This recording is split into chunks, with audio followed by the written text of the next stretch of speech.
Nobody called. Nobody texted. No cake, no candles, no happy birthday. On the day she turned 70 years old, Martha sat alone at her kitchen table and waited for a phone that never rang. This is a story about the people we forget when life gets busy. And it might change the way you treat someone today. Stay with me till the end, because what happens next will surprise you. Martha woke up early that day. She always did. She made her bed. She put on her favorite blue sweater. Then she walked to the kitchen and made 2 cups of tea, just like she used to when her husband was alive. She drank one. The other one went cold. Martha had 3 children. Sarah, who lived 2 hours away with her own family. James, who worked long hours at a bank in the city. And Rick, the youngest, who traveled a lot for his job. Every year, Martha told herself the same thing. They're busy. They have their own lives now. That's normal. But deep inside, she hoped this year would be different. She sat by the window and watched the street. Every car that slowed down made her heart jump a little. Maybe it's Sarah. Maybe it's James. But the cars kept driving. Nobody stopped. By noon, Martha had checked her phone 11 times. No missed calls, no messages, nothing. She thought about calling them herself. But something stopped her. If I have to remind them, she whispered to herself, then it doesn't feel real anymore. She made a small lunch, just soup and bread. She sat at the same table where, years ago, the whole family used to gather for her birthday. Balloons on the ceiling, her grandchildren singing off-key. Laughter filling every corner of the house. Now it was just her. And the silence. Martha looked at an old photo on the wall. It showed her holding baby James, with Sarah standing beside her, missing her front teeth, smiling. Where did the time go? She asked the photo. The photo didn't answer. Part 3. The unexpected knock. 3 to 4:30. At around 5 in the evening, someone knocked on the door. Martha's heart raced. She stood up too fast and almost knocked over her chair. She opened the door. It was not her children. It was Daniel, the young man who delivered her groceries every week.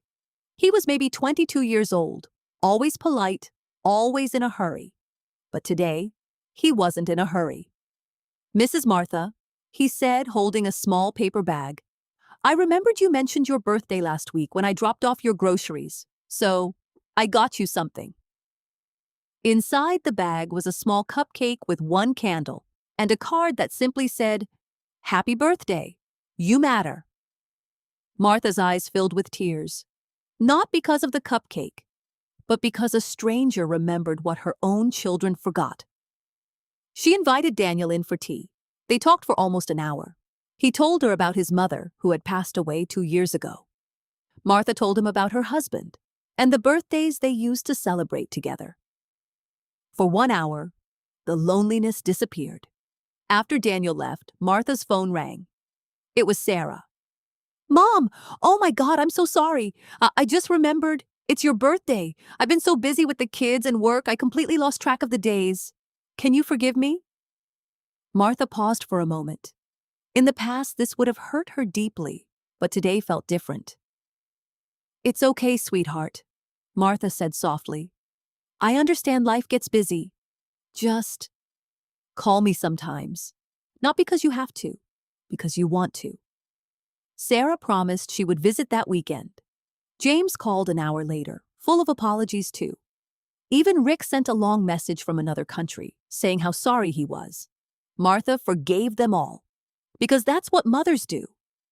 But that night, lying in bed, she thought about Daniel, a young man with no obligation to her at all, who remembered when her own family forgot. The next morning, Martha wrote in her journal, "Family is precious, but love is not just about blood. Love is about who remembers you when it's easy to forget." This story is not here to make you feel guilty. It's here to remind you of something simple but powerful. A phone call takes 2 minutes. A message takes 10 seconds. But to someone who is alone, it can mean everything. Somewhere right now, there is a grandmother, a father, an old friend, or a neighbor, waiting for someone to remember them. You could be that person today. If this story touched your heart, do one simple thing right now.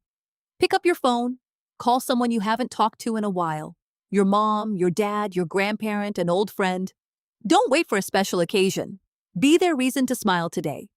And if this video moved you, please hit like, subscribe to Golden Heart Stories, and turn on the notification bell. We share stories like this every week. Stories that remind us what truly matters in life. Thank you for watching. And remember, someone, somewhere, is waiting for your call